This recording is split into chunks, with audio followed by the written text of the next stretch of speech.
Hello YouTube. It's been a week or two since I've been on. We got this big cold spell coming up and I'm wanting to make sure the pipes don't freeze. And if they do, I want a way to get around it. We had a problem to turn the furnace on. It was making the god awfulest racket. And I thought, well, as old as that furnace is, they probably wouldn't want to fix it, they'd probably want to replace it. But it turned out that underneath the big blower motor that there's a little motor with a little bitty fan blower on it, about yay big, about that big around, about yay deep, little blower, and it had a dead bat inside of it. And that's what was causing the noise. So, got that taken care of, and so we got the furnace again, so we'll stay warm during the cold snap anyhow, because all we had was them little oil-filled radiator space heaters. And of course, I did get that kerosene heater for Christmas, but still under the house, even with the water trickling and stuff like that, it has frozen before. And as cold as it's supposed to get, I said, well, if it does freeze up here, I'll get it thawed back out. I went down to Lowe's this past weekend and got one of these salamander type heaters here, and I'm fixing to open her up here and take a look at her. It's supposed to be 80,000 BTU. Now the home furnace doesn't put out that many. I think it only puts out between 25 and 35, something like that. This claims it'll put out 80,000. I'll stick it down in that crawl space and the pipes freeze up. I'll turn it on, it'll soon have the whole underside of the house warm. Have to watch it real close to make sure it don't set the house on fire too, but I don't think it will. There's quite a bit of space down in that crawl space. Let's see what we got here. It's packaged good, it looks like. I've seen some of these that were packaged that there wasn't anything on the ends but cardboard, but this here they used foam.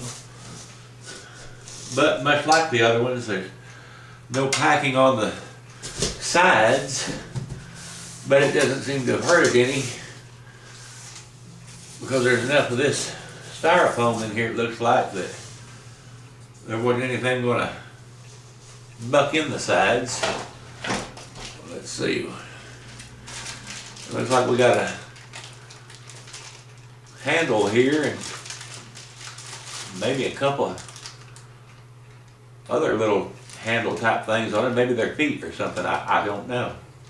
Guess we'll figure that out when we get it out.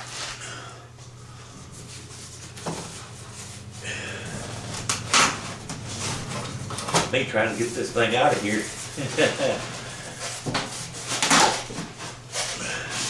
This might have been a two-person job. I can get it lifted up, but I can't hold the cardboard down. Oh, there we are. All right.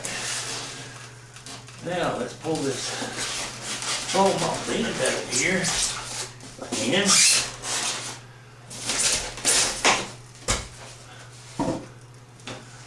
Now I'd always seen these run on just kerosene, but this one here claims you can use multi-fuels on it. Get this out of the way here.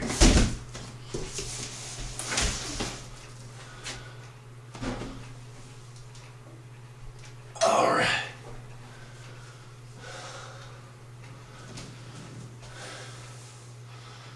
I can get that, take this box and stuff and take it all outside there. Now, but it claims it will run on K1 and K2 kerosene. It also claims that it will run on number 1 and number 2 diesel fuel, Jet A fuel, and some kind of fuel called JP8.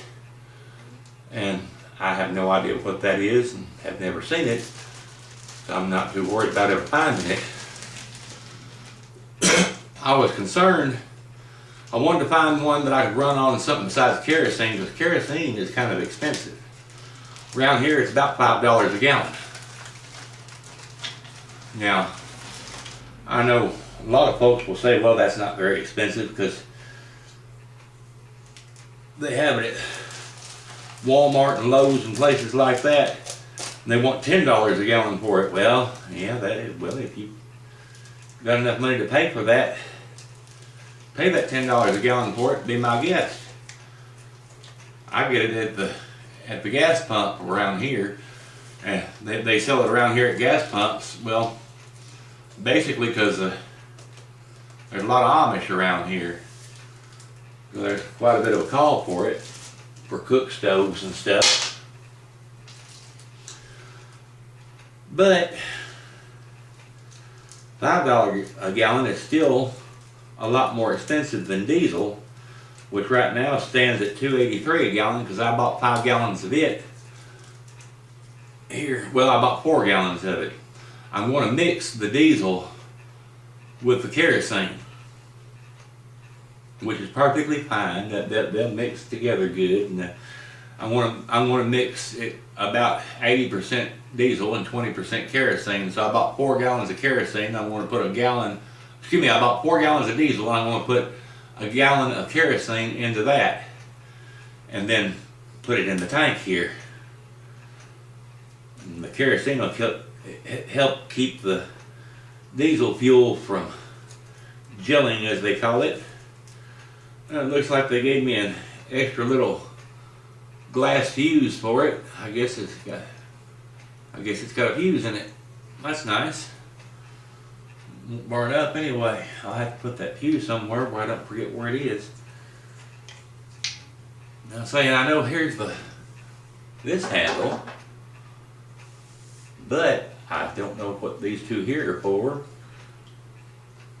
I guess I will have to dig through the instruction manual and see. But we'll get it to go in here and give it a test fire later on and see how well she works. But just wanted y'all to know I'm still around, still alive and kicking. If it weren't for bad luck, we'd have no luck at all. Like I say, I just paid $85 to get the furnace fixed, and it turned out to be a bat in that little fan. And we took out a loan for $5,300 to have the roof replaced. The roof is only 5 years old, but the fellow that put it up there 5 years ago didn't know what he was doing, and it's shot because he didn't put the flashing on right. He didn't put the top cap on right. It's leaking. It comes down inside the bedroom window in Mama's bedroom when it rains. Every time it rains there, and we have to put towels in the windowsill and everything else. So there, another $5,300 for that. I went down and got that truck, of course, and I got to replace the clutch on it. I had a repair done to it down in Beaver Dam, Kentucky, like I said before, and well, we got it back to the house, and doggone if same thing didn't happen to it again. But this time I don't think the rod's broken in that clutch's master cylinder, because once it's stuck, we didn't hammer down on it, you know. So I'm going to go ahead and just replace the whole master cylinder here, though, and because I've still got the new master cylinder out there, but I'm going to also replace the throwout bearing in the clutch itself, and the slave cylinder and all that. And of course, to do that, I got to drop the transmission. All that's going to be about $200. So Say this thing here was $200. But better safe than sorry. It's a good thing I've been socking back money for a long time. I don't have much now, but hopefully I got enough to get the clutch kit for the truck there. Then if I have enough left over, well, I'll license it and insure it sometime this spring. All right, well, that looks like some stupid cell phone thing. I don't know. One of those little codes you scan or something like that. I'll probably just pull that off of there. I don't own a cell phone and don't have no way to scan nothing. Anyhow, until next time, I reckon, this is Gary signing off. Thanks for watching. Let's say we'll get around to firing it up, and I'll take you out and show you that the thing works. So let's see here. Yeah, there you can see 80,000 BTU. I always wanted one of them. I'll use it so now I can get out in the garage, because that's an unheated garage, and it's got plenty of ventilation in there.